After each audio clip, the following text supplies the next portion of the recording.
ప్రస్తుతం నాతో పాటు ఉన్నారు సీనియర్ యాక్టర్ జీవి నారాయణరావు గారు.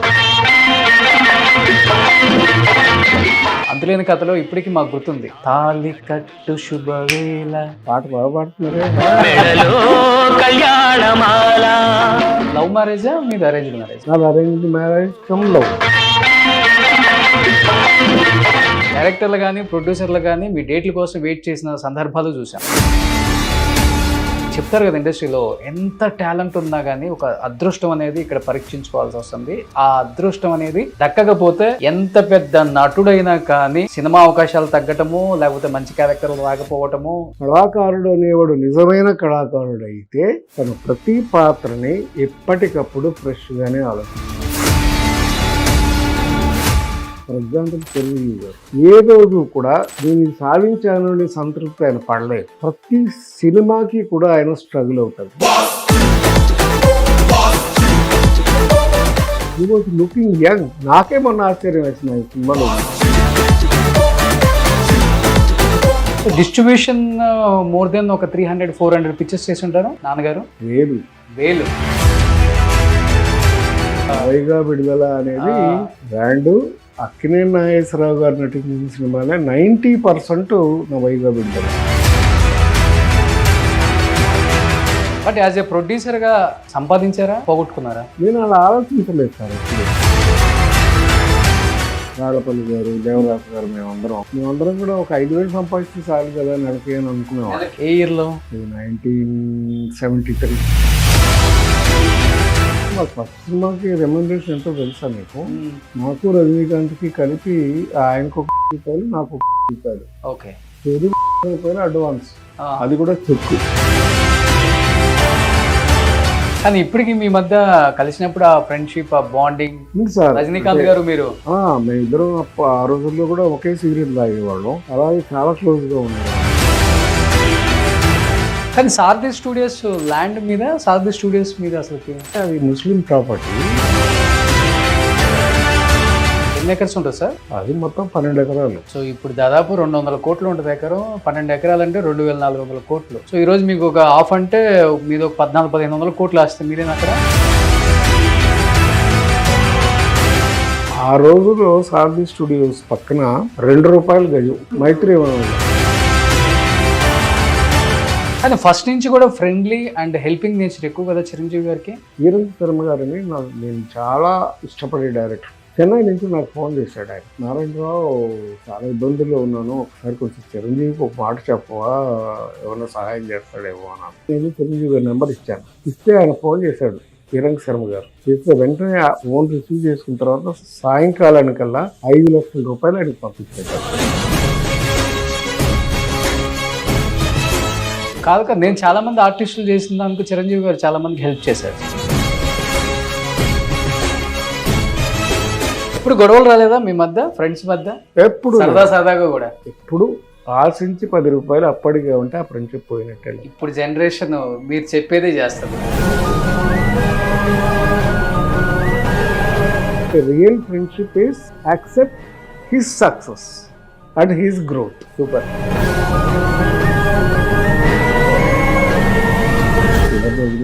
ఏ మనిషి అయినా ఆలోచించాల్సింది మనకు ఏముందో ఉన్నదాంతో తృప్తిపడాలి. వీలైతే అది కూడా లేని వాళ్ళకి సహాయం చేయగలరు.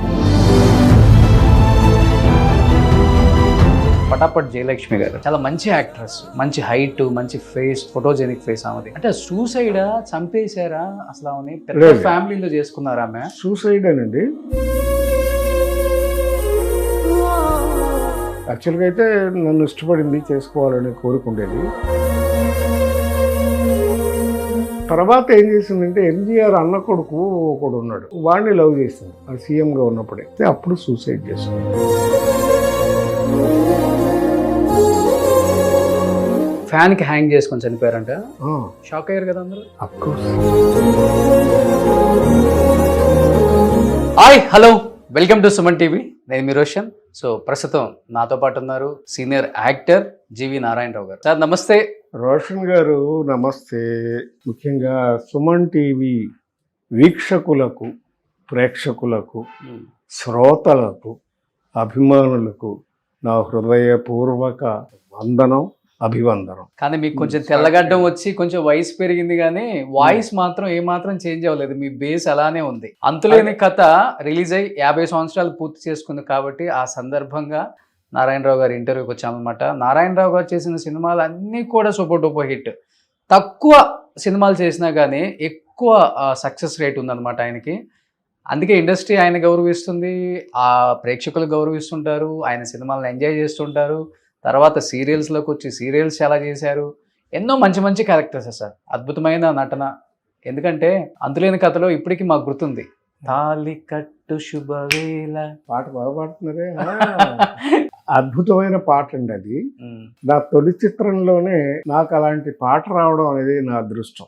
అది కూడా అమర గాయకుడు, నాకు అభిమాన గాయకుడు ఎస్పి బాలసుబ్రహ్మణ్యం గారు పాడటం అనేది నేను జన్మతః చేసుకున్న పుణ్యం. అంత అద్భుతమైన పాట. రాసింది ఆత్రేయ గారు, సంగీతం చేసింది ఎంఎస్ విశ్వనాథన్ గారు. మా గురువు గారి సినిమా అంతులేని కథలోని పాట 50 ఏళ్ళు అయిందని చెప్పుకోవడానికే ఉంది కానీ, బట్ 50 ఏళ్ళుగా ఇప్పటికీ ఆ పాట వింటే కొత్త పాట విన్నట్టే ఉంటుంది. పైగా ఆబాల గోపాలం, చిన్న పిల్లల దగ్గర నుంచి పెద్దవాళ్ళ దాకా ఆ పాట వింటే అలా మైమర్చి అలా చూస్తూ ఉంటారు. అంత గొప్పగా సిచ్యువేషను, అలా గొప్పగా తయారైన పాట తాళికట్టు శుభవేళ మెడలో కళ్యాణమాల. ఆ సినిమా ఎంత హిట్ అయిందో ఈ పాట అంతకంటే హిట్ అయింది. అవును, సినిమాలో కూడా మీరు ప్రూవ్ చేసుకున్న ఒక, అవునండి, నాట్ ఓన్లీ సాంగ్ కదా, మీరు మధ్య మధ్యలో చిన్న చిన్న యాక్టింగ్ గుర్తుందా అది? అభినయం గారు, అయ్యో ఒకసారి చేయరా ప్లీజ్. అవన్నీ ఇప్పుడు చేయడం కుదరదు కానీ యాక్చువల్గా ఈ పాట డాన్స్ మాస్టర్ కూడా లేడు. అయితే ఈ పాట నాకు వచ్చి చెప్పింది, దాని గురించి నేర్పింది కమల్ హాసన్ గారు. తమిళంలో ఆయన యాక్ట్ చేశాడు ఈ క్యారెక్టర్. సో అద్భుతమైన హిట్ అయింది తమిళంలో. Aval Oru Thodar Kathai. Okay. Shooting first day Balachandra గారి సినిమాలో జనరల్గా డాన్స్ మాస్టర్ ఉండరు, ఎందుకంటే సిచ్యువేషన్ సాంగ్స్ తీస్తారు ఆయన. కథానుపరంగా ఎవరు అవసరమైతే ఆ పాత్రలు ఎలా కావాలో అలాగే చేయించుకుంటారు. కమల్ హాసన్ గారు వచ్చి నాకు ఫస్ట్ డే నారాయణరావు ఇలా చేశాను అని చెప్పేసి ఆయన వేరే షూటింగ్కి వెళ్ళిపోయాడు. ఆ తర్వాత నేను ఈరంగ శర్మ గారిని మా డైరెక్టర్ గారు, కో డైరెక్టర్ గారు, మేమిద్దరం చేసుకుంటూ నేనే కంపోజ్ చేసుకుంటూ ఆ పాట చేసాం. ఓకే. అది 6 నిమిషాల పాట. సిచ్యువేషనల్గా ఉంటుంది పాట, అంటే దాంట్లో మంచి సిచ్యువేషన్ అసలు. ఎందుకంటే ఒక పక్క జయప్రద, ఒక పక్క నేను, ఇద్దరం ఫెయిల్డ్ లవర్స్. నేను ప్రేమించిన అమ్మాయితో జయప్రద ప్రేమించిన అబ్బాయి పెళ్లి చేసుకుంటాడు. ఆ పెళ్లి సందర్భంలో నేను పాట పాడాల్సి వస్తుంది. సిచ్యువేషనే చాలా గొప్పది. ఆ సిచ్యువేషన్లో చక్కటి పాట తమిళంలో కన్నదాసన్ గారు రాశారు, తెలుగులో ఆత్రేయ గారు, మహారచయిత ఆత్రేయ గారు గురించి ఏం చెప్పాలి.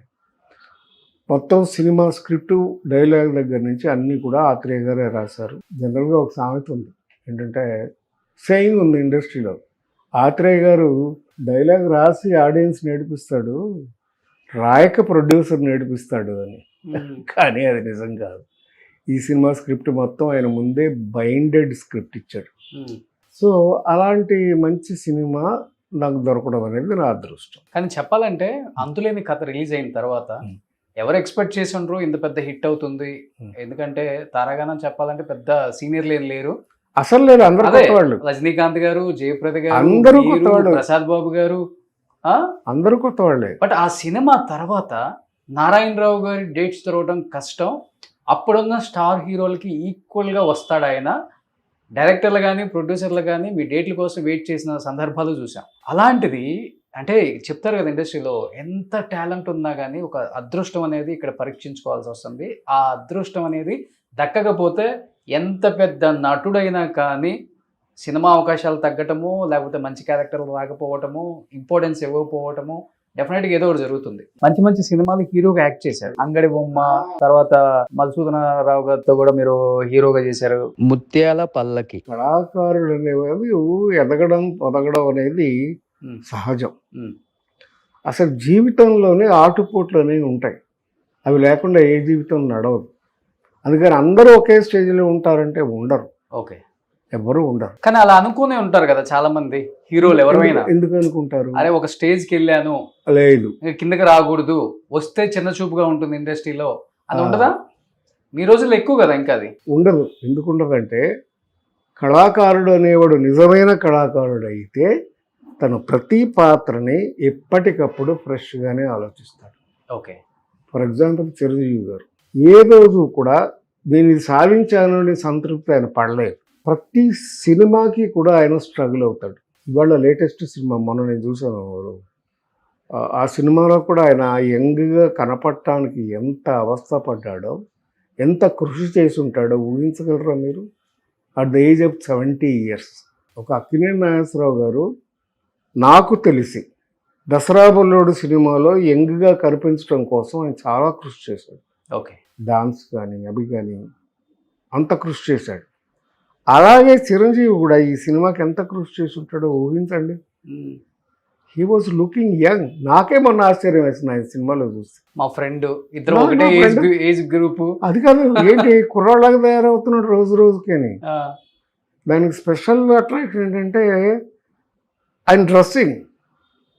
వాళ్ళ అమ్మాయి డిజైన్ చేస్తుంది సుస్మిత, ఎంత అందంగా ఉన్నాడు. నాకే అసలు ఆశ్చర్యం వేసింది, అంత బాగున్నాడు. సో నటుడు అనేవాడికి పాత్ర ముఖ్యం, దాంట్లో జీవించడం ముఖ్యం, దాన్ని ప్రజెంట్ చేయడం ముఖ్యం. ఆ టెక్నిక్స్ అన్నీ నేర్చుకున్నవాడే మంచి యాక్టర్. ఓకే. వయసు పెరిగినంత మాత్రాన అయిపోతుందని ఏం లేదు. ఫర్ ఎగ్జాంపుల్ అమితాబ్ బచ్చన్ గారిని తీసుకోండి, ఆయన ఏ పాత్రకి ఆ పాత్రని అన్వయించుకుని చేస్తున్నారు. ఇప్పటికీ ఆర్టిస్ట్ అనేవాడికి ఆ ఎల్లలు లేవు. మీకు ఎప్పుడు అసలు బాధ కూడా అనిపించదు? ఇప్పుడు ఎందుకు చేశాను, హీరోగా చేశాను. ఎందుకంటే చిలకమ్మ చెప్పింది అనుకుంటా, మీరు హీరో, రజనీకాంత్ గారు విలన్, అవునా? అంటే సైడ్ క్యారెక్టర్. అది మరి అలాంటి స్థాయిలో ఉన్న నారాయణ మరి కుక్క కాటు చెప్పు దెబ్బలు నేను హీరో, చిరంజీవి గారు విలన్. అవును. ఆ స్థాయికి సంబంధం లేదు. మేమందరం ఒకటే బాటలో నడిచిన బాటసారులు. ఎక్కడ ప్రయాణం మొదలెట్టామో ఎలా సాగుతుందని ఎప్పటికప్పుడు చెక్ చేసుకోవాలి తప్ప ఎవరెక్కడ ఉన్నారు అంటే అది కుదరదు. సో అలాగా మేము ట్రావెల్ చేసిన, అలాగా ఎవరైనా అంతే. బాలకృష్ణ గారు తీసుకోండి, నాగార్జున గారు తీసుకోండి. నాగార్జున గారు వచ్చిన కొత్తలో అయితే పేటా సీన్ అసలు చేయలేడు అని అందరు నవ్వేవారు. అలాంటిది అన్నమయ్య, రామదాసు వచ్చిన తర్వాత ఆయన విజృంభించాడు. సో ఎప్పటికప్పుడు ఆర్టిస్ట్ ప్రిపేర్ అయి ఉండాలి. అలాగే he has to present himself. దానికి సరైన అవకాశం రావాలి, ఆ స్క్రిప్ట్ దొరకాలి, ఆ మంచి డైరెక్టర్ దొరకాలి. అలాగా దొరికినప్పుడు వాళ్ళ ప్రతిభ బయటకు వస్తుంది. కానీ మీ ఇంట్లోకి రాగానే నాకు బాగా నచ్చిన ఫోటో మీ వెనకుంది పైన. అవునండి, 5 బ్యాచ్. అవును. సో ఫస్ట్ నేను, మీరు, నా తర్వాత ప్రసాద్ బాబు గారు, రాజు గారు, మన నరసింహరాజు గారు, సుధాకర్ గారా కాదు, మహర్షి రాఘవ. ఓకే. యాక్చువల్గా మీరు కరెక్ట్గా గెస్ట్ చేశారు. సుధాకర్ని అడిగాము, సుధాకర్ చేయను అన్నాడు. వారి అబ్బాయిని ఈ సినిమాలో ఇంట్రడ్యూస్ చేస్తాను. ఆ సినిమా పేరే ఆలోచన. నా వెనకాల పోస్టర్ చూడండి, ఇదే ఆలోచన. ఈ సినిమాకి అది ఈ 5 ఈ సినిమాలో యాక్ట్ చేశారు. మీరు చూస్తే దీని వెనకాల ఉంది. ఇప్పుడు నేను లేటెస్ట్గా చేసిన సినిమా అంటే 50 ఏళ్ల తర్వాత మేము యాక్ట్ చేసిన సినిమా ఆలోచన. ఈ ఆలోచనలో 5 ఫ్రెండ్స్ ఉంటారు. అందరికీ నా వయసే, 70లో ఉన్న 5. వాళ్ళ యంగ్ టైం ఊహించి మా డైరెక్టర్ గారు అది పెయింట్ చేశాడు. ఓకే. అది రియాలిటీ కాదు, పెయింటింగ్. So painted. ఆయనకి మా చాచా గారిని ఆయన director. Okay. He himself is a painter. Okay. So he painted, he is done a art work అని తయారు చేశాడు. అది ఆ ఫోటో. ఓకే. అది అలా ఉన్నవాళ్ళు ఇప్పుడు ఈ వయసులో ఉన్నారు. అందుకే నేను ఇప్పుడు ఇదంతా ఎందుకు చేస్తున్నానంటే ఆ ఆలోచన సినిమా కోసం. ఈ ఆలోచన సినిమా ఇప్పుడు పూర్తి అయింది, ఈ నెలలోనే విడుదల అవబోతోంది. ఓకే. Super super cinema. అది మంచి సినిమా, అది మంచి కథ. అందరూ కూడా చాలా బాగా నటించినటువంటి మంచి సినిమా. కానీ అనుకుంటాం కదా సార్, ఇప్పుడు సినిమా ఇండస్ట్రీ అంటే చాలా ఈజీ అయిపోయింది అందరికి, వచ్చే వాళ్ళకి, డైరెక్టర్స్కి కానీ యాక్టర్స్కి కానీ. కానీ ఒకప్పుడు సినిమా ఇండస్ట్రీ అంటే కనీసం షూటింగ్ చూడటానికి లోపలికి వెళ్ళటానికి కూడా పర్మిషన్ ఉండేది కాదు, గేట్ బయటే నెట్టేస్తారు. ఓకే. అలాంటి స్థాయి నుంచి ఈ స్థాయి వరకు సినిమా ఇండస్ట్రీని చూస్తూనే ఉన్నారు కదా మీరు. అవును. మీరు రజనీకాంత్ గారు ఫిల్మ్ ఇన్స్టిట్యూట్లో ఫస్ట్ బ్యాచ్. అవును. మీ తర్వాత వేరే బ్యాచ్, తర్వాత చిరంజీవి గారు సెకండ్ బ్యాచ్ లో రాజేంద్ర ప్రసాద్. అవును, రాజేంద్ర ప్రసాద్. ఆయన కూడా మాతోనే చదువుకున్నాడు. మాకు 2 ఏళ్ళ కోర్సు. ఓకే. ఫస్ట్ ఇయర్ మేము ఉన్నాం, మాకు సెకండ్ ఇయర్లో రాజేంద్ర ప్రసాద్ జాయిన్ అయ్యాడు వచ్చి. కానీ అప్పుడు ఎలా ఉంటాయి సార్ ఈ సినిమా కష్టాలు, సినిమా అవకాశాలు, ఒకరినొకరు హెల్ప్ చేసుకోవటం, తినక పస్తులుండి డబ్బులు రకరకాలు ఉన్నాయండి ఇందులో. అలాగూ ఉంది, ఇలాగూ ఉంది. బాలకృష్ణ గారు ఉన్నారు, ఆయన పస్తులు ఉండాల్సిన అవసరం లేదు కదా, ఆయన గొప్పగా సంపాదించాడు. ఎన్టీఆర్ గారు, నాగార్జున ఉన్నాడు, ఆయన పస్తులు ఉండాల్సిన అవసరం లేదు. వాళ్ళు తీసేయండి అసలుకి ఎందుకు, అలా ఎంతమంది వాళ్ళ ఫాదర్స్ అందరు కష్టపడ్డారు కదా, వాళ్ళు ఫాదర్స్ తో పాటు తర్వాత వచ్చింది మీరు. ఎవరైనా కష్టపడక తప్పదు, ఎందుకంటే టాలెంట్ అనేది ఇట్స్ నాట్ ఎవడబ్బా సొమ్ము కాదు. So they have to earn, they have to learn and earn. ఎవడైనా సరే నేర్చుకుంటానే కదా సంపాదించేది. సో నేర్చుకోవడానికి అందరు కష్టపడాలి. ఇప్పుడు రామారావు గారికి 11 మంది కొడుకులు, ఒక బాలకృష్ణ గారు ఎందుకు నిలబడగలిగారు? టాలెంట్. మిగతా వాళ్ళు చేతకాక కాదు, they have their own life pattern. అందుకని అందరూ అవుతారు అనుకుంటే ఎవరు. ఫర్ ఎగ్జాంపుల్ కృష్ణ గారు అబ్బాయిలు ఉన్నారు, రమేష్ బాబు ఎందుకు హీరో కాలేకపోయాడు? ముందే రమేష్ బాబుని హీరోని చేద్దామని ట్రై చేశాడు, ఆయన అవ్వలేదే, మహేష్ బాబు ఒక్కడే అయ్యాడు. అందుకని ఎవరికి it's not a return property కాదు, ఇది కృషి. మీ బ్యాచ్ లో మీరు అనుకున్నారా ఫస్ట్ ఎవరు అవుతారు? ఒక ఆపర్చునిటీ అందరికీ కూడాను, మా అందరికీ వచ్చినప్పుడు నుంచి. ఫర్ ఎగ్జాంపుల్ రజనీకాంత్ ఉన్నాడు అనుకోండి, వాడు ఎప్పుడు హీరో అవుతాను అనుకోవాలా. ఎందుకు? He aimed at Shatrughna Sinha, హిందీలో గొప్ప విలన్, స్టైలిష్ విలన్. అంత అయితే చాలు వచ్చాడు ఆయన సినిమా ఇండస్ట్రీకి, ఇన్స్టిట్యూట్కి. సో అందుకని ఆయన స్టైల్స్ ప్రాక్టీస్ చేశాడు, రకరకాల కృషి చేశాడు. ఓకే. చేస్తే దాంతో సక్సెస్ అయ్యాడు. శత్రుఘ్న సిన్హాకి 1000 రెట్లు ఎదిగిపోయాడు. అవును. అదంతా ఆయన కృషి. అది ఏ పుస్తకాల్లోనూ రాయలేదు, ఏ ట్రైనింగ్ స్కూల్లోనూ నేర్పరు. స్కూల్ అనేది ఎందుకంటే, ఇప్పుడు ఒక యూనివర్సిటీలో చదువుకున్నాడు, వాడు చదువుకుంటే కదా వాడు స్కాలర్ అయ్యేది.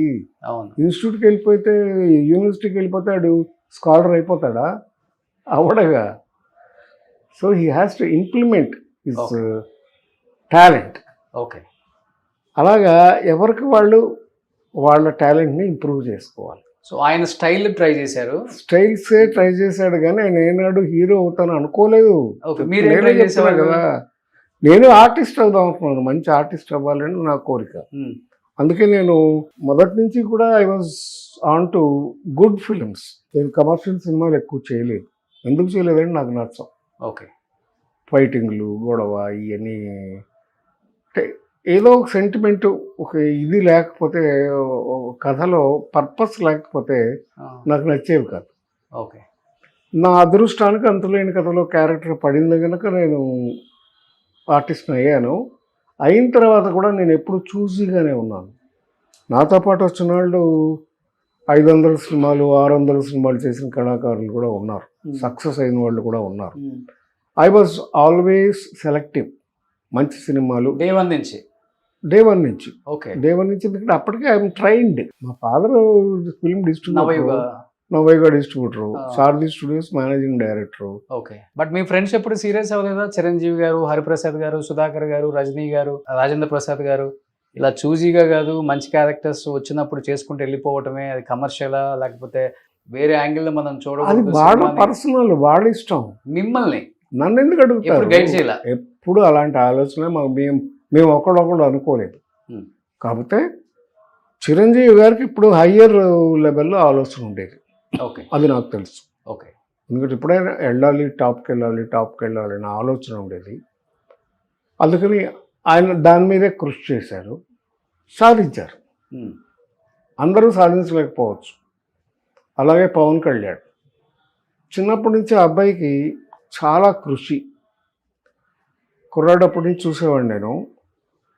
మొదట్లో చాలామంది అడిగారు, నేను చాలాసార్లు అడిగా, నేను ఒక సినిమా తీస్తాను నీతో యాక్ట్ చేయమని. అన్నయ్య వద్దు, నాకు అంత ఇంట్రెస్ట్ లేదన్నయ్య. He wanted to become a good director. అలాగే ఆయన ఆలోచిస్తూ వచ్చాడు. పైగా మంచి మంచి సినిమాలు, ఆర్ట్ ఫిల్మ్స్ కానీ, ఇవి రియలిస్టిక్ ఫిల్మ్స్ కానీ, ఇవన్నీ అబ్జర్వ్ చేసేవాడు, చూసేవాడు. అవును. He was a ferocious reader. First నుంచి కూడా బుక్స్ బాగా చదువుతారా? భయంకరంగా చక్కగా చదివేవాడు. తర్వాత మెడిటేషన్ చేస్తే కనీసం 10 అవర్స్ 15 అవర్స్ అలాగే మెడిటేషన్ చేసేవాడు. అంత ఏకాగ్రత. ప్లస్ క్యాండిల్ మెడిటేషన్ అని ఉండేది ఆ రోజుల్లో. అంటే క్యాండిల్ వెలిగించి అది కొండెక్కే వరకు అలాగా తీక్షణంగా చూస్తూ ఉండాలి దాన్ని. అది ఇట్స్ ఏ సైంటిఫిక్ ప్రాసెస్. ఇలాంటివన్నీ కూడా చేసేవాడు. నేను చూసాను, కళ్ళారా చూసాను. Okay. So he was prepared to become something and he wanted to do something for the people. Okay. For the people. So ఇవన్నీ చిన్న విషయాలు. ఒక స్టార్ అవ్వడం, ఒక పుష్ప చేయడం, ఇంకోటి ఇవన్నీ కూడా అతనికి చాలా చిన్న విషయాలు. So he use to concentrate upon people. వాళ్ళ ఆకలి తప్పులు ఏమిటి, వాళ్ళ ఆలోచనలు ఏమిటి, ఇవన్నీ ఆలోచించేవాడు. చిరంజీవి గారి సపోర్ట్ ఉంది కదా, హీరో అయిపోదామని అతను రాలేదు సినిమాల్లో. వీళ్ళే బలవంతం చేసి ఆయన సినిమాల్లోకి తీసుకొచ్చారు హీరోగా. అవును. అప్పుడు వైజాగ్ పంపించడం, వైజాగ్లో సత్యానంద్ దగ్గర ట్రైనింగ్ ఇప్పించడం, అలా హీరో అయ్యాడు. కానీ యాక్చువల్గా అతనికి బేసికల్గా హీరో అవుదామన్న ఆలోచన లేదు ఆ వయసులో. ఆయన యూత్లో, అతని యూత్లో కూడా 20 ఏళ్ళప్పుడు 18 ఏళ్ళప్పుడు నేను చూసాను ఆ కుర్రాడిని. అంటే నేను చిరంజీవి గారి ఇంట్లో రెగ్యులర్గా ఉండేవాళ్ళం కదా. అన్నయ్య అనేవాడు, నన్ను కూడా అంత ఆప్యాయంగా ఉండేవాడు. అలాగే ఉన్నాడు ఇప్పటికి కూడా. So he was aiming something and he achieved. అది విశేషం. డ్రీమ్ బిగ్, థింక్ బిగ్, అంతే. He became big. అది ఏమైనా వచ్చు. డ్రీమ్ బిగ్గే కాదు, డ్రీమ్ వాట్ నువ్వు అనుకున్నదే వస్తుంది. యద్భావం తద్భవతి. చాలా కరెక్ట్గా శాస్త్రంలో చెప్పారు. అసలు నీ మనసులో ఏముందో, ఏమనుకుంటున్నావో అదే జరుగుతుంది. చివరికి నువ్వు పుట్టింది కూడా మీ అమ్మా నాన్నలు వీళ్ళే కావాలనుకుని పుట్టావు. ఇంకొకళ్ళకి ఎందుకు పుట్టలేదు? బిల్ గేట్స్కి ఎందుకు పుట్టలేదు? లేదా టాటా బిర్లాలకు ఎందుకు పుట్టలేదు? ఇలాగే ఎందుకు పుట్టావంటే నువ్వు అలా కోరుకున్నావు. ఫిలసాఫికల్గా చెప్పాలంటే సోల్ ఒక ఇష్టం అంటారు, ఎయిమ్. ఆత్మ అది కోరుకుంటుంది ఎక్కడికి వెళ్ళాలి అనేది. అలాగే వెళ్తారు, అలా సాధిస్తారు. That's it. కానీ మీరు ఒక మంచి యాక్టర్గా చేస్తున్నప్పుడే, అంటే సినిమా అవకాశాలు రాక, లేకపోతే సినిమాలు ఇలాంటి క్యారెక్టర్స్ నాకు వద్దనుకోనో, చిరంజీవి గారి దగ్గర ఒక 7 years 8 years ఆయన కథలు వినటం, లేకపోతే ఆయన చుట్టుపక్కల ఏం జరుగుతుందో, లేకపోతే సమ్ డేట్స్ మేనేజింగ్ అదంతా చూసేవాళ్ళని చెప్పి విన్నాను. నిజమా సార్? అని అట్లా ఎందుకు చేయాల్సి వచ్చింది? నటుడిని అవ్వాలనుకున్నాను. నాకు చిన్నప్పటి నుంచి కూడా నాటకాలు ఇవన్నీ అలవాటు. నేను నాటకాలు వేసేవాడిని, డాన్స్ చేసేవాడిని. So I have learned dance and acting అయితే ఎలాగో 2 ఏళ్ళు నేర్చుకున్నాను. 1 సంవత్సరం డ్రామా నేర్చుకున్నాను, నాటకాలు నేర్చుకున్నాను. నాట్య విద్యాలయం స్కూల్లో చదువుకున్నాను. So I wanted to become an actor. Okay. ఫ్రెంచ్లో 2 పదాలు ఉన్నాయి, లే యాక్టర్, లే కమోడియన్ అంటారు. లే యాక్టర్ అంటే యాక్టర్ అంతే. లే కామెడియన్ అంటే ఏంటంటే ఏ పాత్రనైనా చేయగలిగిన వాడు.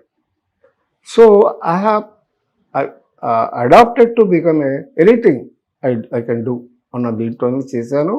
అలాగే సక్సెస్ అయ్యాను. ఓకే. అంటే నాటకాలు చేశారు కాబట్టి. థియేటర్ చేశాను, నాటకాలు చేశాను, టీవీ చేశాను, ఇప్పుడు వెబ్ సిరీస్ చేస్తున్నాను. తర్వాత వద్దు బోర్ కొట్టేసి లేకపోతే చిరంజీవి గారి దగ్గర అదేం కాదండి.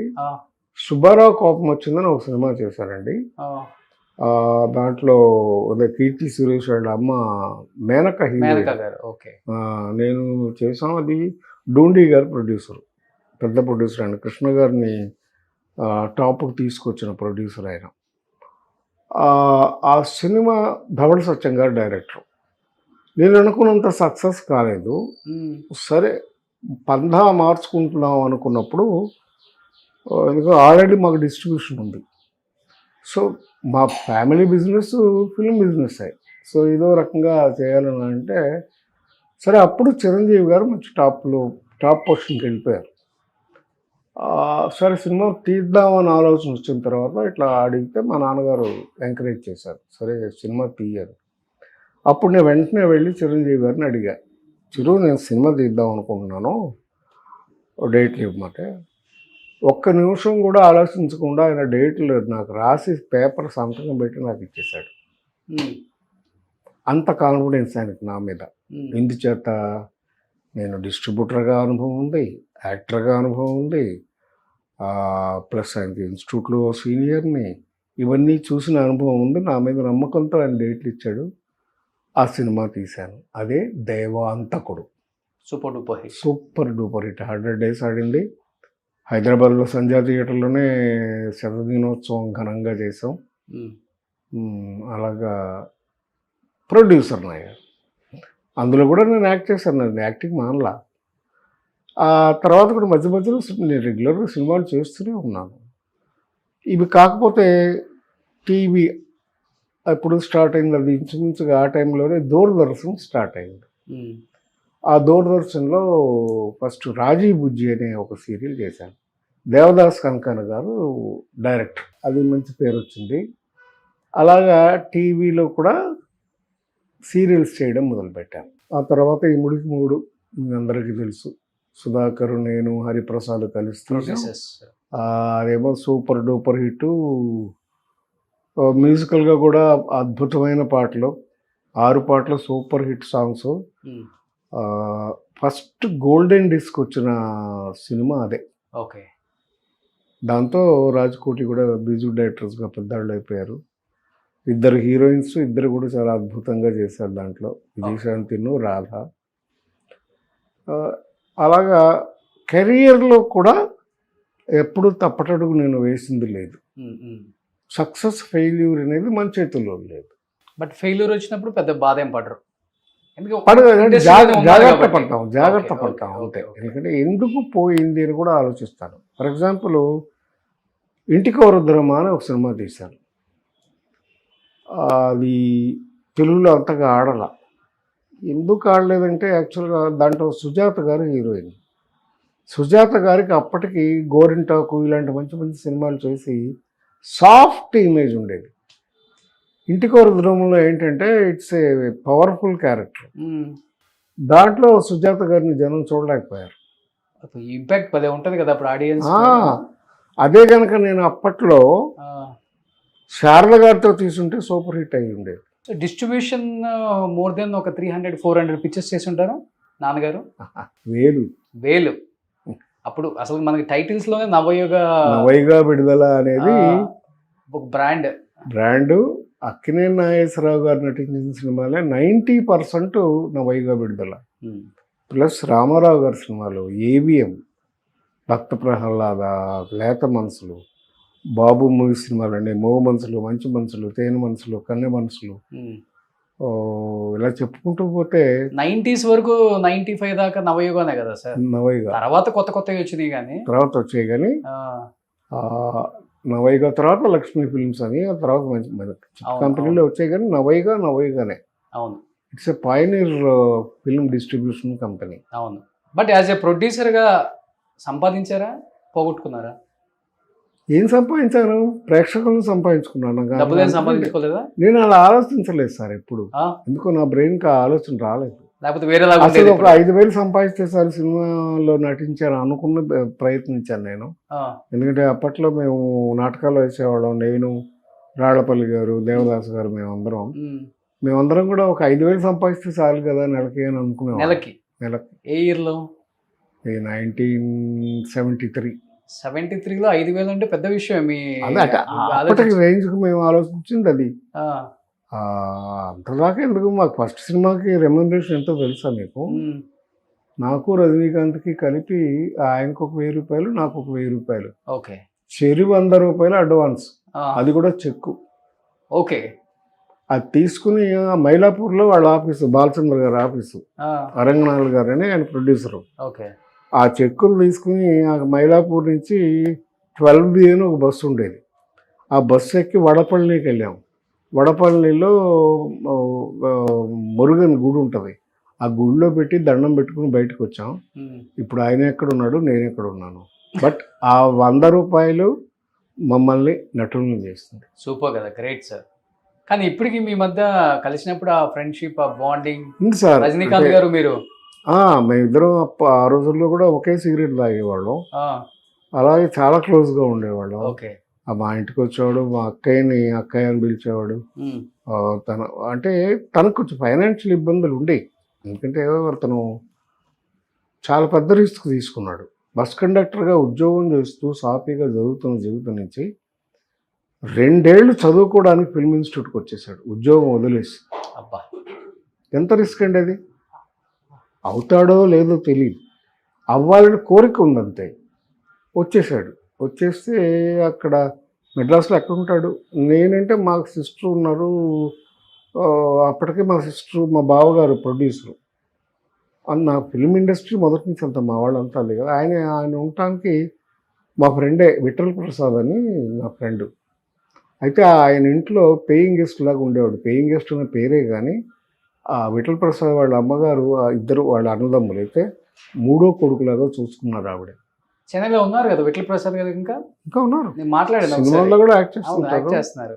ఇప్పుడు వాళ్ళ అమ్మాయి కూడా ఇక్కడ హైదరాబాద్లోనే ఉంటుంది, ఉమ్, అప్పుడప్పుడు వస్తూ ఉంటాడు. నా క్లాస్మేట్ వాడు. ఓకే. అయితే చిరంజీవి గారిని ఇంట్లో పెట్టుకొని దగ్గర ఒక 5 ఏళ్ళు 6 ఏళ్ళు వాళ్ళ ఇంట్లోనే ఉండేవాడు. అక్కడే చదువు అయిపోయింది, సినిమాలు చేశాడు, స్టార్ అయ్యాడు. స్టార్ అయిన తర్వాత కళ్యాణ మంటపం కట్టాడు. ఉమ్, ఆ కళ్యాణ మంటపానికి మేనేజర్ చేసి పెట్టాడు ఆ విఠల్ ప్రసాద్. సూపర్. సో ఆ ఫ్యామిలీ అంతా చూసుకున్నాడు ఆయన. వాళ్ళ అమ్మగారికి ఫ్లాట్లు, ఇల్లు అన్నీ కొనిపెట్టాడు. చాలా బాగా చూసుకున్నాడు వాళ్ళందరినీ. So it's a life pattern. ఇప్పుడు నేను వచ్చిన పద్ధతి వేరు, రజనీ వచ్చిన పద్ధతి వేరు. ఉమ్, మీరు అన్నట్టు రజనీ కష్టపడే వచ్చాడు. ఆ రోజు యాక్చువల్గా తనకు జేబులో డబ్బులు కూడా లేవు. మా ఇంట్లోకి వచ్చి చక్కగా మా అక్కయ్యను భోజనాలు అన్నీ మా ఇంట్లో చేసి వెళ్తూ 2 రూపాయలు అడిగి తీసుకెళ్ళేవాడు ఖర్చులు, ఉమ్, పాకెట్ మనీ. ఉమ్. సో ఇలా మేము కలిసే పెరిగాం. ఆ రోజులు వేర్లే, ఆ రోజులు వేరు. వేరు. అదే ఇప్పుడు చిరంజీవికి వచ్చేసరికి చిరంజీవికి అలాంటి పరిస్థితి లేదు. ఓకే. ఎందుకు చేస్తానంటే చిరంజీవి ఫాదర్కి యాక్టింగ్ అంటే చాలా ఇష్టం, వెంకట్రావు గారికి. ఆయన మెడ్రాస్ వచ్చి సినిమా యాక్టర్ అవుదామని ట్రై చేసి కూడా ఒక సినిమాలో యాక్ట్ చేశారు కూడా. ఓకే. జగత్ కిలాడిలో ఎస్వి రంగారావు గారి హీరో. అక్కడ సక్సెస్ కాలేదని ఇంటికి వెళ్ళిపోయారు వెనక్కి. ఆయన బిజినెస్ ఆయన ఇన్స్పెక్టర్గా చేస్తూ వచ్చారు. ఇది అబ్కారీ ఇన్స్పెక్టర్ అంటారు, అది చేస్తున్నారు. చిరంజీవిని ఆర్టిస్ట్ చేయమని ఆయన ఎంకరేజ్ చేసి పంపించారు మెడ్రాస్కి. సో ఆయనకి ఫైనాన్షియల్ ఇబ్బంది ఎప్పుడూ లేదు, ఓన్లీ కృషి, పట్టుదల అవ్వాలి అనే తప్ప. రజనీకాంత్ వేరు, చిరంజీవి వేరు, నేను వేరు. ఓకే. నాకు అన్ని వెనకాల ఉన్నాయి కానీ నా కృషి, నా నటనే, ఓకే, నా ఇంట్రెస్ట్, నా ఎయిమ్ ఆర్టిస్ట్ అవ్వాలి, అంతే, చెయ్యాలి, నటించాలి, పేరు తెచ్చుకోవాలి. సో అది నేను ఫస్ట్ పిక్చర్లోనే సాధించుకున్నాను. అంతలేని కథలోనే వచ్చింది నాకు. ఓకే. ఫస్ట్ పిక్చర్లోనే నంది అవార్డు వచ్చింది. ఆ తర్వాత కూడా నాకు చాలా అవార్డ్స్ వచ్చాయి. 2వ సినిమా అదేంటంటే చిలకమ్మ చెప్పింది, ఈరంకిశరం గారు డైరెక్ట్ చేసిన సినిమా చిలకమ్మ చెప్పింది. అందులో రజనీకాంత్, సంగీత ఒక పేరు, నేను, శ్రీప్రియ ఒక పేరు. యాక్చువల్గా సినిమాకి హీరోని నేనే, చెవిటి కాశీ. అద్భుతమైన సినిమా, అద్భుతమైన క్యారెక్టర్. నాగార్జున గారు ఎప్పుడు అంటారు, నేను ఆ సినిమా చూసాను, నారాయణరావు గారు మీ సినిమా సూపర్గా యాక్ట్ చేశారని. అలాగా ఆ సినిమాలో నాకు యాక్టర్గా మంచి పేరు రావడంతో పాటు ఎన్నో సంస్థలు నాకు బెస్ట్ యాక్టర్ అవార్డ్స్ వచ్చాయి. దగ్గర దగ్గర ఒక 10-15 అవార్డ్స్ వచ్చి ఉంటాయి బెస్ట్ యాక్టర్గా. సో ఇలా నేను సాధించాను. రిగ్రెట్ ఏం లేదు. రిగ్రెట్ అస్సలు లేదు. సూపర్ కదా. ఎందుకు ఉండాలి? చాలా మంది చెప్తుంటారు ఎందుకు ఉండాలి?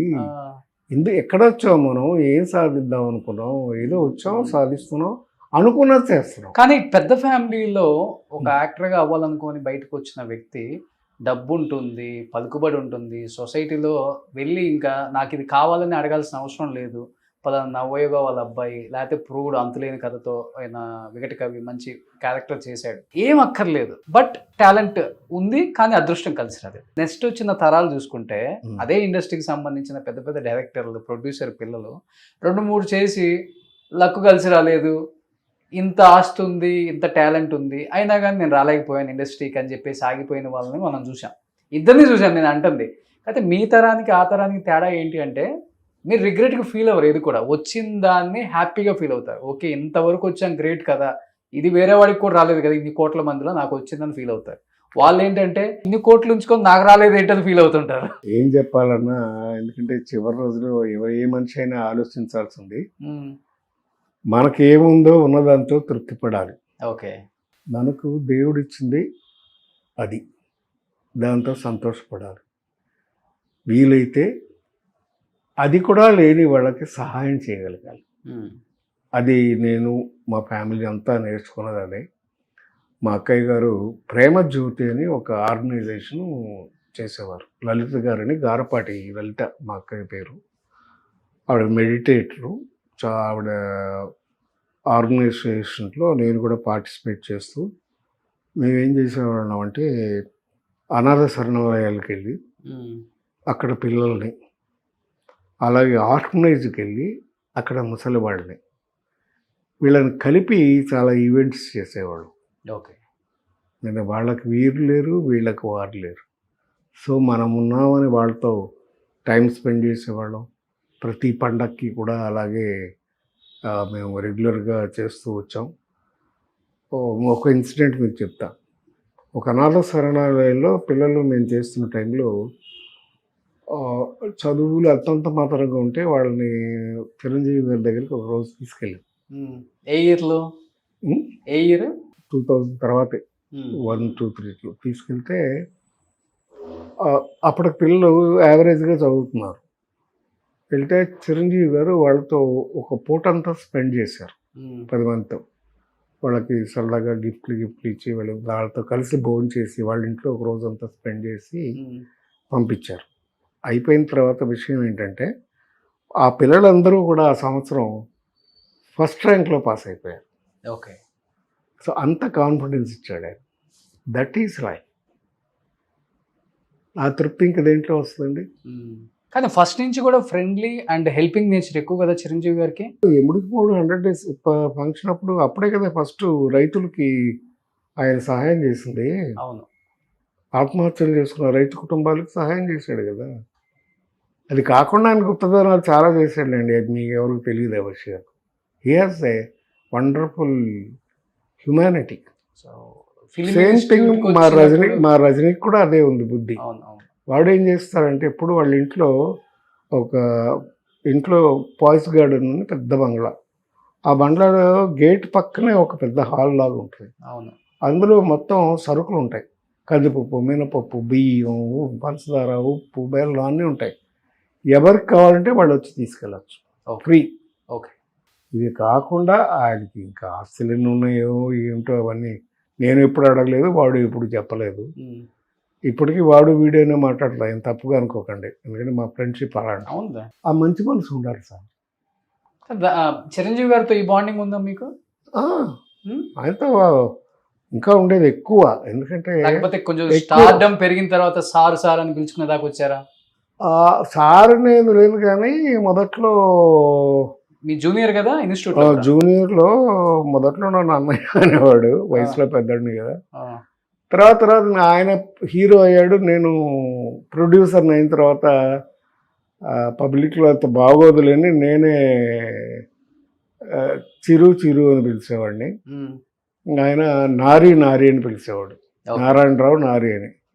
కేఎస్ రామారావు రామ అని నన్ను నారి అని పిలిచేవాడు. సో అలాగా వీ లివ్ టుగెదర్. చిరంజీవి వాళ్ళు వచ్చేసరికి మేము ఆల్రెడీ స్టార్స్ అయిపోయాం. అప్పుడు 10 సినిమాలు అయిపోయినాయి నాకు రజనీకాంత్కి. ఓకే. అప్పుడు కదా చిరంజీవి గారు వచ్చారు. నేను 76. ఆయన 50th ఇయర్ అవ్వాలంటే ఇంకా 3 ఏళ్ళు పడుతుంది. ఓకే. సో అప్పుడు 3 years గ్యాప్ ఉంది కదా మాకు. ఆడ ముగ్గురు రూమ్మేట్స్. అసలు యాక్చువల్గా జనం అందరూ భానుచందర్ గారు మేమంతా కలిసి ఉంటున్నాం కనుక వాళ్ళకి ఆ ఫీలింగ్ ఉంది. చిరంజీవి గారు అంతా రూమ్మేట్స్ అని అనుకునేవారు. నేను ఎప్పుడు ఖండించలేదు దాన్ని, ఎందుకంటే ఎలాగో మేము ఫ్రెండ్సే. కానీ రూమ్మేట్స్ మాత్రం కాదు. కానీ ఫస్ట్ హీరో అయింది వాళ్ళ బ్యాచ్ లో అంటే సుధాకర్ గారు. సుధాకర్ తమిళ్లో టాప్ లెవెల్కి వెళ్ళిపోయారంట కదా. చాలా సినిమాలు చేశాడు, సూపర్ హిట్లు అన్నీ. ఓకే.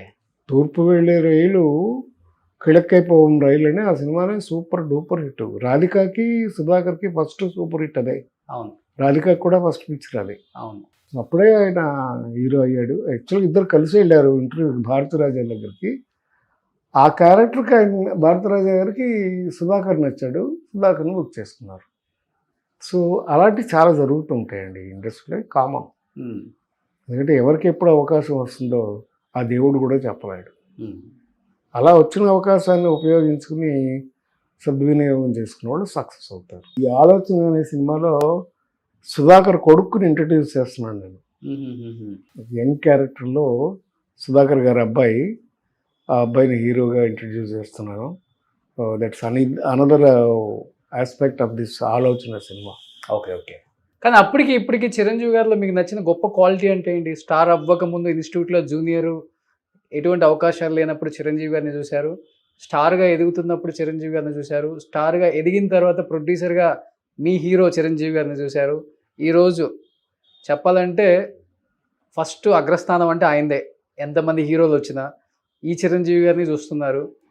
సో ఏంటి కామన్గా అప్పటికి ఇప్పటికి చిరంజీవి గారిలో మారని ఒక quality? He himself is a quality. He himself role model. ఇంకెవరికి ఇంకోటి నేర్పాల్సిన అవసరం లేదు. Is a role model. ఆయన చూసి నేర్చుకోవాలి ఎవరైనా. ఏ ఫీల్డ్లోనైనా పైకి రావాలంటే అలా కష్టపడాలి. ఎప్పుడు గొడవలు రాలేదు? ఆయన పక్కనే తమ్ముడైన పవన్ కళ్యాణ్ ఎలా అయ్యాడంతా ఎవరిని ఊహించారా? ఒక స్టేట్కి సీఎం లెవెల్కి వెళ్ళగలుగుతున్నాడంటే ఏంటి, ఎలా? ఒక నటుడు అంటే ఏంటి తక్కువ ఆలోచన చేస్తారా ఎవరైనా? ఏదో డ్యాన్సులు చేస్తాడు, ఫైటింగ్లు చేస్తాడు, యాక్టర్ అనే కాదు కదా. సమాజంలో ఎంతో చేస్తున్నారు. అది నందమూరి తారక రామారావు ప్రూవ్ చేశారు. సో ఆయనకి ఏంటి పిల్లలు? అలాగే చిరంజీవి కూడా పిల్లలు లేవు. ఎప్పుడు గొడవలు రాలేదా మీ మధ్య, ఫ్రెండ్స్ మధ్య? ఎప్పుడు సరదాగా కూడా లేదు, అసలు అవసరమే లేదు. అంత అండర్స్టాండింగ్ ఉండేది. బట్ ఫ్యామిలీతో కూడా అందరితో మేము ఇదిగా ఉండేవాళ్ళం, కలిసిమెలిసి ఉండేవాళ్ళం. So there is no controversy, ఏనాడు లేదు. ఎందుకంటే ఆశిస్తే ఫ్రెండ్షిప్ పోతుంది సార్. ఓకే. ఎప్పుడు ఆశించి 10 రూపాయలు అప్పటికే ఉంటే ఆ ఫ్రెండ్షిప్ పోయినట్టే. ఇప్పుడు జనరేషన్ మీరు చెప్పేదే చేస్తున్నారు. ఎక్కువ ఎక్స్పెక్టేషన్, ఏదో కావాలి అని ఎక్స్పెక్ట్ చేసి ఫ్రెండ్షిప్ చేస్తే కట్ అవుతుంది, కట్ అయిపోద్ది. So real friendship is accept his success and his growth. Super sir. ఇది చాలా మంది ఫాలో అవ్వాలి. ఇది ఫాలో అవ్వట్లేదు ఫార్ములా. సో ఎంజాయ్ చేయి. ఒక సర్కిల్ వచ్చిన తర్వాత ఒక అంటే బాగా రిచ్ ఫ్రెండ్తో స్టార్ట్ అయిందంటే ఫ్రెండ్షిప్, నెక్స్ట్ డేనే ఏదో ఒకటి ఎక్స్పెక్ట్ చేస్తున్నావు వాడితో జర్నీలో. అది తప్పు. నీ బిజినెస్లో ఇంత షేర్ ఇవ్వు, తప్పు. నీది ఒక కార్ ఇవ్వు, వద్దు. ఒక అమౌంట్ ఎందుకు ఆశించు? ఆయన బాగుండాలని ఆశించు చాలు. అంతకంటే ఏం కావాలి? ఆయన బాగుంటే నువ్వు బాగున్నట్టే, వాళ్ళ కుటుంబం బాగుంటే నీ కుటుంబం బాగున్నట్టే. Why what for? నీకు చేతగానప్పుడు, నీకు లేనప్పుడు, జరగనప్పుడు ఆశించు, తప్పులేదు. ఆదుకుంటే ఫ్రెండ్షిప్ గొప్ప. ఆశించనక్కర్లేదు, వాళ్ళే చేసేస్తారు. అది చేస్తారు. చేయకపోయినా కూడా మనం అడగచ్చు. ఒక ఎగ్జాంపుల్ చెప్తాను మీకు. ఈరంకి శర్మ గారిని నేను చాలా ఇష్టపడే డైరెక్టర్.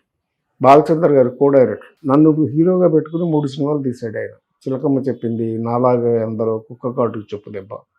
దీనికి డైరెక్టర్ ఆయన. చిరంజీవి కూడా ఛాన్స్ ఇచ్చాడు. తర్వాత మేమిద్దరూ రికమెండ్ చేస్తేనే బాలచంద్ర గారి సినిమాలో చిరంజీవి గారికి వేషం వచ్చింది. ఇది కథ కాదు. అలాంటి డైరెక్టరు రీసెంట్గా ఒక 4-5 ఏళ్ల క్రితం వరకు చాలా ఇబ్బందుల్లో ఉన్నాడు ఆయన. చెన్నై నుంచి నాకు ఫోన్ చేశాడు ఆయన. నారాయణరావు చాలా ఇబ్బందుల్లో ఉన్నాను, ఒకసారి కొంచెం చిరంజీవికి ఒక మాట చెప్పవా, ఏమైనా సహాయం చేస్తాడేమో అన్నాను. నేను ఒకటే మాట చెప్పాను, ఏమంటే చిరంజీవికి మీరంటే చాలా గౌరవం. ఆయనకి పద్మభూషణ్ వచ్చినప్పుడు కూడా అమితాబ్ బచ్చన్ గారు స్టేజ్ మీద ఉంటే ఈరంకి శర్మ నాకు డైలాగులు నేర్పాడు, నన్ను యాక్టింగ్ చేశాడని చెప్పాడు, అంత గౌరవం ఉందండి మీరంటే, why don't you call him directly అని చెప్పి నేను చిరంజీవి గారి నెంబర్ ఇచ్చాను. ఇస్తే ఆయన ఫోన్ చేశాడు ఈరంకి శర్మ గారు. చేస్తే వెంటనే ఆ ఫోన్ రిసీవ్ చేసుకున్న తర్వాత సాయంకాలానికల్లా 5 లక్షల రూపాయలు ఆయనకు పంపించాడు. That is Chiranjeevi.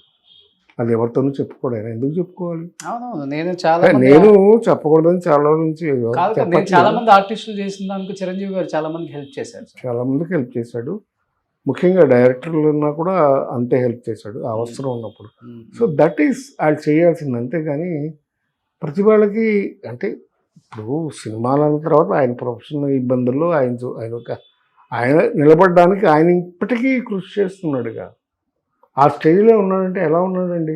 ఒక కొత్త డైరెక్టరు, అంతకుముందు పెద్ద పెద్ద డైరెక్టర్ల దగ్గర పనిచేసిన చిరంజీవి గారు మొన్న ఇప్పుడు లేటెస్ట్ చేశాడు కదా, ఆయన పేరేంటి, అనిల్ రావుపూడితో ఆయనతో సినిమా చేయాలనే సంకల్పం రావడమే ఆయన గొప్పతనానికి నిదర్శనం. ఇదేంటి వీళ్ళు కామెడీ సినిమాలో తీసుకుంటున్నాడు, ఏంటో నేను సినిమా ఏంటని ఆలోచించలేదు ఆయన. He want to upgrade. కలిసారా అప్డేట్ చిరంజీవి గారిని ఈ మధ్య కలవలేదు సార్. ఎన్ని సంవత్సరాలు అయింది కలిసి? అంటే నేను ఒక 2 ఏళ్ళుగా పెద్దగా బయటికి రావటం లేదు. ఏమైంది సార్? అది వేరే విషయం.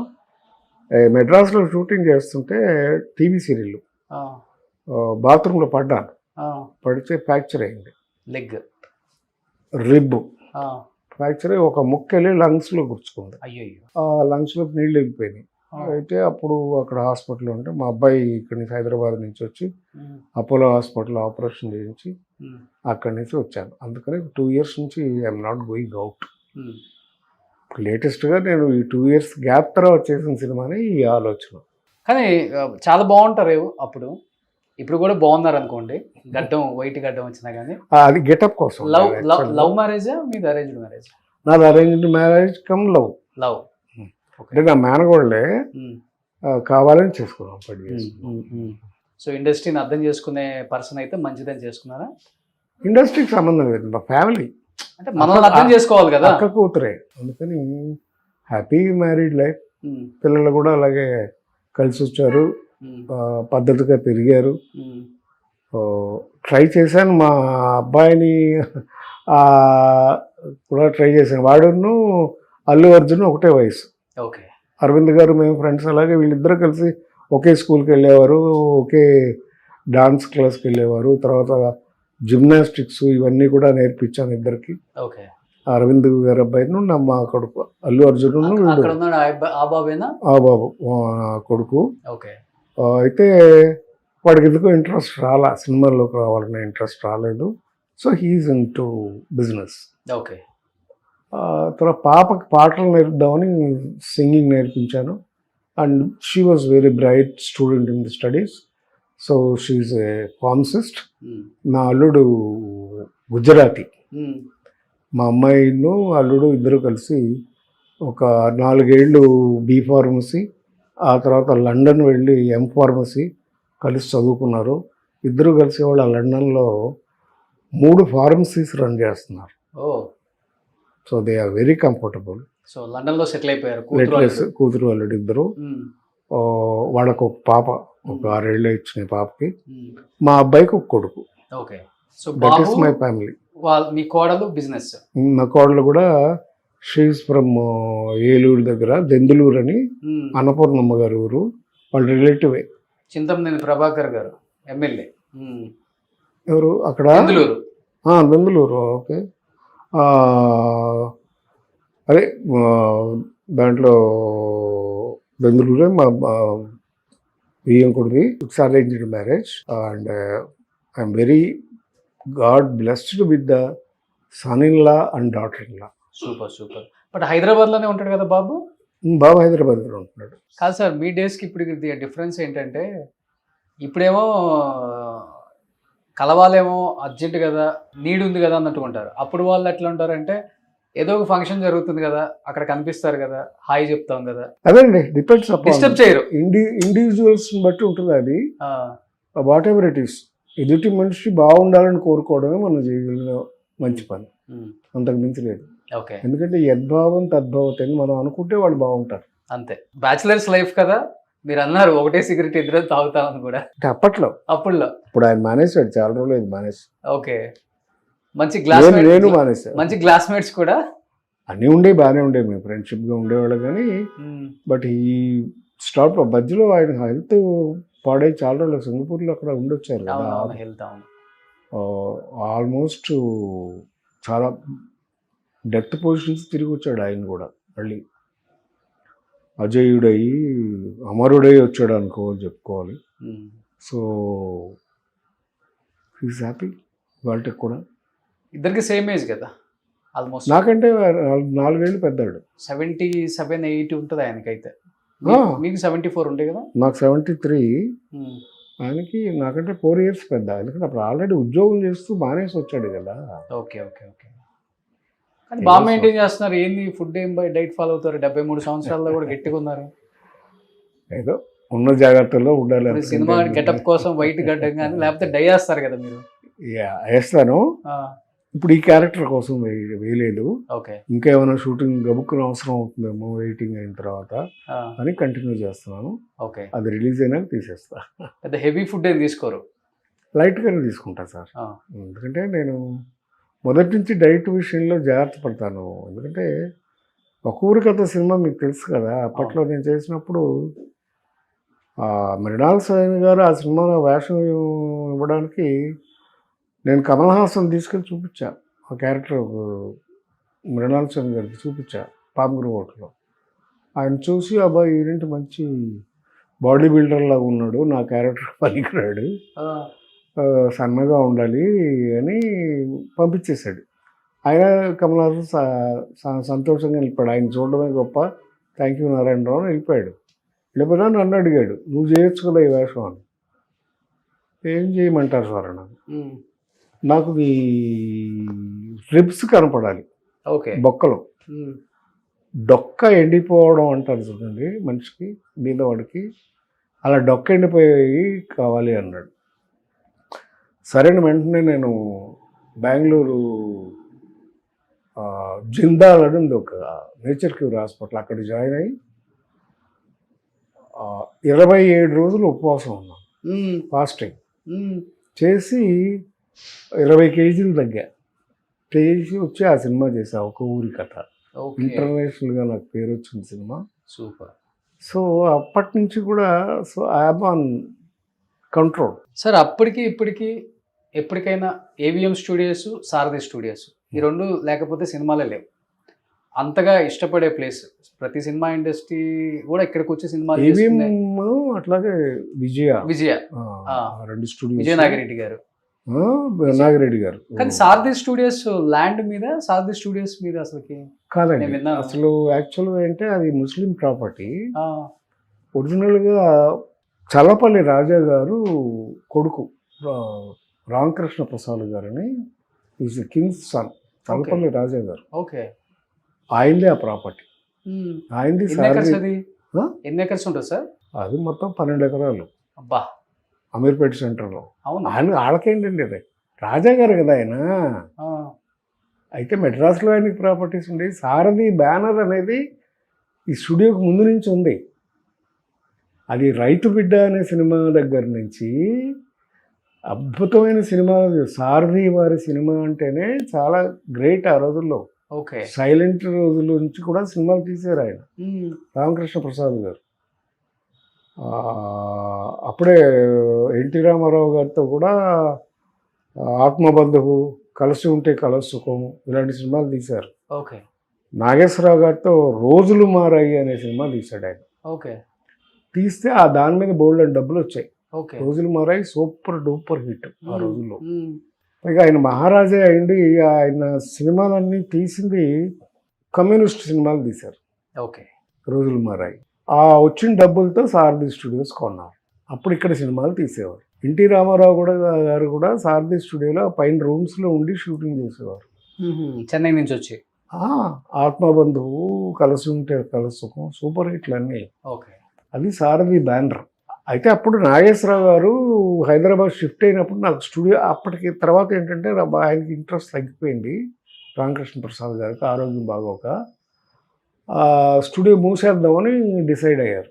అదొకటే ఫస్ట్ స్టూడియో సారథి స్టూడియోలో. డిసైడ్ అయిన తర్వాత నాగేశ్వరరావు గారు హైదరాబాద్ షిఫ్ట్ అయిపోయి నాకు స్టూడియో కావాలని చెప్పి మా నవయ్య వాళ్ళని ఆ స్టూడియో తీసుకోండి అని అడిగాడు ఆయన. మంచిదని చెప్పేసి మా నవయ్య వాళ్ళు వచ్చి ఈ స్టూడియో తీసుకున్నారు. తీసుకుని ఆయనకి రామకృష్ణ ప్రసాద్ గారికి 45%, 55% నవయ్య ఫిలిమ్స్. అంటే మీదే, మీ నాన్నగారు? మా నాన్నగారు కూడా ఒక పార్ట్నర్. అందరూ మా నాన్నగారు, మా పెద్దనాన్న అందరూ ఉంటారు. నవయ్య ఇది సంస్థ, ప్రైవేట్ లిమిటెడ్ కంపెనీ. తీసుకుని స్టూడియో చేశారు. అప్పుడు మా ఫాదర్ని దానికి మేనేజర్గా మా ఫాదర్ గారు మేనేజింగ్ డైరెక్టర్ అయ్యారు. ఓకే. అట్లా సారథి స్టూడియో అనేది మాకు వచ్చింది. అక్కడ వచ్చిన దగ్గర నుంచి నాగేశ్వరరావు గారి సినిమాలు అన్నీ అక్కడే షూటింగ్ జరిగాయి. ఓకే. షూటింగ్ అయిపోయినాక కూడా ఎట్లా ఉండేదంటే అట్మాస్ఫియరు, షూటింగ్ అయిపోయినాక టెన్నిస్ కోర్ట్ ఉండేది, అక్కడ షటిల్ కోర్ట్ ఉండేది. ఆ షటిల్ 6 గంటల దాకా షూటింగ్ చేసి అక్కడ షటిల్ ఆడేవారు. ఆ షటిల్ ఆడే టైంకి ఆయనతో పాటు కంపెనీకి రామోజీరావు గారు, పెద్ద పెద్ద వాళ్ళు సుబ్రహ్మరెడ్డి గారు, ఇలాంటి ఫ్రెండ్స్ అందరూ వచ్చి అక్కడ షటిల్ ఆడుకునేవారు. అంత ఫ్రెండ్లీగా ఆయనతో వచ్చి కాలక్షేపం చేసి నాగేశ్వరరావుతో వెళ్ళేవారు.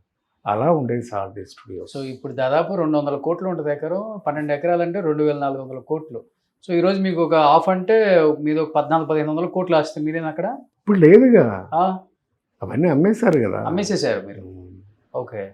అంటే మా ఫాదర్స్, అంటే మా పెద్దనాన్నగారు వాళ్ళ బ్రదర్స్ ముగ్గురు ఉండేవారు. కాట్రగడ్డ శ్రీనివాసరావు గారు, చంద్రశేఖరరావు గారు, పర్వతనేని చంద్రశేఖరరావు గారు, మా ఫాదర్, ముగ్గురు మెయిన్ పార్ట్నర్స్ నవయ్య గారు. వాళ్ళ జనరేషన్ వరకు బాగుంది, నెక్స్ట్ జనరేషన్ కలిసి రాలేదు. ఏబిఎంకి ఎలా అయిందో సంపాదించినవన్నీ అమ్ముకుంటూ వచ్చేసారు. వెళ్ళిపోతూ వస్తాయి, ఉండవు. అంటే సినిమా అంటే అంతే, ఇంకా సినిమానే కదా సార్, ఏదైనా అంతే. పాలిటిక్స్ అయినా అంతే, ఏదైనా అంతే. మీకు అదే అలవాటు అయిపోయింది? ఏది అలవాటు అయ్యేది కాదు సార్, అది నేచర్. అదే ఇంకా మాకు అలవాటు అవడానికి కారణం అంటే మా ఫాదర్ మా పెద్దనాన్న ఇద్దరు communist. So we use to 10 మందికి ఉపయోగపడే పని చేద్దామని ప్రయత్నించిన వాళ్ళమే. అంటే ఇన్వెస్ట్ చేయాలని, 10 మందికి ఉపయోగపడేటట్టు ఉండాలని అడు కమ్యూనిస్ట్ భావజాలం. ఆ రోజులో సారథి స్టూడియోస్ పక్కన ₹2 గజం మైత్రివనంలో కొనమంటే కొనేవారు కాదు మా ఫాదర్. ఎందుకు డబ్బులు దాని మీద పెడితే ఎందుకు, 10 మందికి ఏమైనా ఉపయోగపడే పని చేయాలి కానీ ఇండస్ట్రీస్ చేసేవారు. అంటే డబ్బు సంపాదించడం ఒక్కటే ఘనత కాదు అని చెప్తున్నాను అంతే. కానీ ఈరోజు అది నటులు అయినా సినిమా అయినా ఏదైనా డబ్బు ఉంటేనే వాల్యూ అనే స్థాయికి వచ్చేసింది కదా సొసైటీ. సార్ కదా, కానే కాదు, ఏనాడు కాదు. ఆ రోజు కాదు, ఈ రోజు కాదు. ఓకే. ఏం చూసి మోడీ గారిని ప్రైమ్ మినిస్టర్ చేశారు మీరు? ఆయనకి ఎంత వస్తుంది, ఎంత సంపాదించాడు? That is false. అలా డబ్బే మెయిన్ అనుకున్న వాళ్ళు ఏమైపోయారో గడ్డి గడిచిపోయారు మీకు అందరికీ తెలుసు. గవర్నమెంట్లో చేసి గడ్డి తిని కూడా డబ్బులు సంపాదించిన వాళ్ళు, దాచుకున్న వాళ్ళు ఎక్కడ పెట్టుకుంటారు, ఏం చేసుకుంటారు? ఆ మనీ మీలాగా ఆలోచిస్తే సొసైటీ ఎందుకు తయారయ్యింది, రాష్ట్రాలు ఎలా ఎందుకు ఉంటాయి సార్? అదే చూస్తూ ఈ కూడా చూస్తూనే ఉన్నాం కదా. అమ్మని చెల్లిని బయటికి వెళ్ళగొట్టినోడు కూడా బాగానే ఉన్నాడు కదా. మరి డబ్బు ఒకటే సంపాదిస్తే సరిపోయిందా? ఏం చేసుకుంటారు? ఎవరూ పట్టుకెళ్ళేదేం లేదు ఇక్కడి నుంచి. we have to give, we have to live. Sir మీ టైంలో వచ్చిన హీరోయిన్ కదా పటాపట్ జయలక్ష్మి గారు, చిరంజీవి గారితో కూడా తీశారు సినిమా. అవును, చాలా మంచి యాక్ట్రెస్, మంచి హైట్, మంచి ఫేస్, ఫోటోజెనిక్ ఫేస్ ఆమెది. చాలా కథలో కూడా ఉన్నారు. అంటే సూసైడా, చంపేశారా అసలు? ఆమె పెద్ద ఫ్యామిలీలో చేసుకున్నారు ఆమె. సూసైడ్ అనండి, బాగా క్లోజ్ కదా. నేను అమ్మాయి చాలా సినిమాలు చేశాం కలిసి. నా మ్యారేజ్ అయిపోయిన తర్వాత యాక్చువల్గా అయితే నన్ను ఇష్టపడింది, చేసుకోవాలని కోరుకుండేది. పటాపట్ జయలక్ష్మి గారు మీరు చేసుకోవాలి, తను నన్ను చేసుకోవాలని ఎక్కువ ఆశపడేది. తన ప్రపోజల్ చెప్పారు కూడా. చెప్పింది మేము చాలాసార్లు చేసాం. ఇక్కడ జ్యోతి షూటింగ్ వచ్చింది, జ్యోతిలో కూడా యాక్ట్ చేసింది అమ్మాయి రాఘవేంద్రరావు గారు. వస్తే సారథి స్టూడియోస్కి వెళ్ళి అక్కడే సారథిలో షూటింగ్ జరుగుతుంది.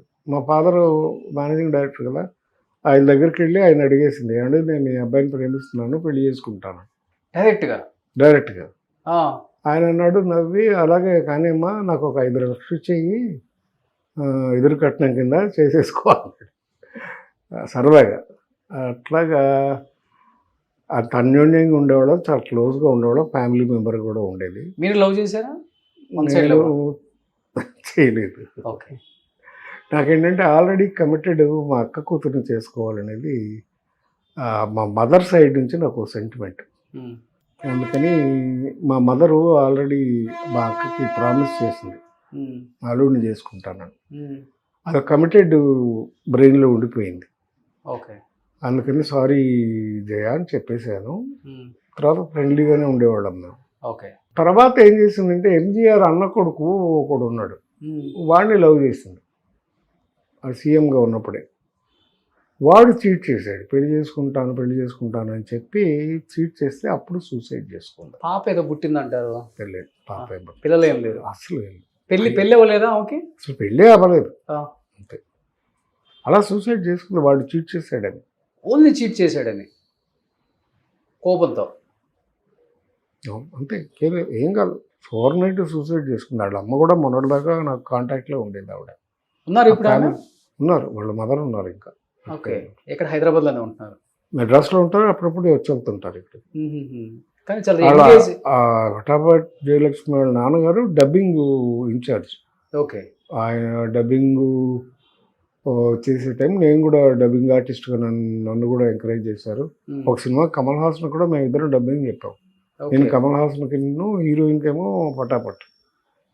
అలాగా ఫ్యామిలీ అంతా మాకు బాగా క్లోజ్గా ఉంటుంది. ఫ్యాన్కి హ్యాంగ్ చేసుకొని చనిపోయారంట ఎవరు? ఆమె. షాక్ అయ్యారు కదా అందరూ? అఫ్కోర్స్, న్యాచురల్గా కదా. కానీ చాలా పెద్ద హీరోయిన్ అయ్యేవాళ్ళు కదా సార్ ఉంటే వెరీ గుడ్ ఆర్టిస్ట్. అవును. అంటే ఆయన చేసిన సినిమాలన్నీ కూడా మంచి సినిమాలే. ఫస్ట్ సినిమా అయితే 2 అమ్మాయిలు, నాగేశ్వరరావు గారు, వాణిశ్రీ గారు. ఆ తర్వాత చాలా సినిమాలు చేసింది. తర్వాత స్వర్గం నరకం, ఆ అమ్మాయికి మంచి పేరు వచ్చిన సినిమా. దాసరి నారాయణరావు గారి 2వ పిక్చరు స్వర్గం నరకం. మోహన్ బాబు గారికి ఫస్ట్ పిక్చర్. మోహన్ బాబు పక్కన అన్నపూర్ణ చేస్తుంది.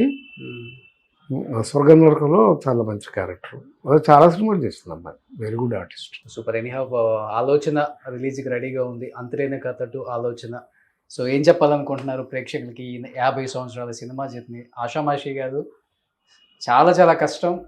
ఎన్నో చూసుంటారు, బట్ డెఫినెట్గా ఇప్పటికీ వాట్ ఈజ్ లైఫ్ అంటే డబ్బే కాదు అని ఒక మాటలో చెప్పారు. నిజంగా గ్రేట్. అన్ని చూసి ఉండాలి కానీ డబ్బే కాదు, అదే లైఫ్ కాదు. గ్రేట్ అది. సో తృప్తి ఉన్న దాంట్లో, సాటిస్ఫాక్షన్. అంతే కదా. మంచి జీవితం, ఉండడానికి మంచి ఇల్లు, కట్టుకోవడానికి మంచి బట్టలు, తిరగడానికి ఒక కారు, హ్యాపీ లైఫ్. పిల్లలు పైకి వస్తే అంతకంటే అదృష్టం కూడా ఉండదు. Super sir, great sir. That's what I achieved. Never regretted. Super, great. ఎప్పుడు నాకు అసంతృప్తి అనేది లేదు. Great sir. అది అంతులేని కథ, నా కథ. Super. Thank you sir, thank you so much. Very much. ఎన్నో ఇయర్స్ తర్వాత మిమ్మల్ని కలిశాను నేను, చాలా చాలా హ్యాపీగా ఉంది. Thank you Babu, thank you very much. ఇప్పటికి అదే ఆప్యాయత, అనురాగం, ప్రేమ. సో చాలా నేర్చుకోవాలి మీలాంటి యాక్టర్స్, మీ తరాన్ని చూసి. మేము అనుభవాలు అంతే, ఒకరికి నేర్చుకునేది ఎవరి అనుభవం వాళ్ళకే వస్తుంది, నేర్చుకుంటారు. Super, thank you sir. Okay నాన్న, థ్యాంక్ యూ. సుమన్ టీవీలో మీ పర్సనల్ అండ్ బిజినెస్ ప్రమోషన్స్ కోసం కింది నెంబర్కి కాంటాక్ట్ చేయండి.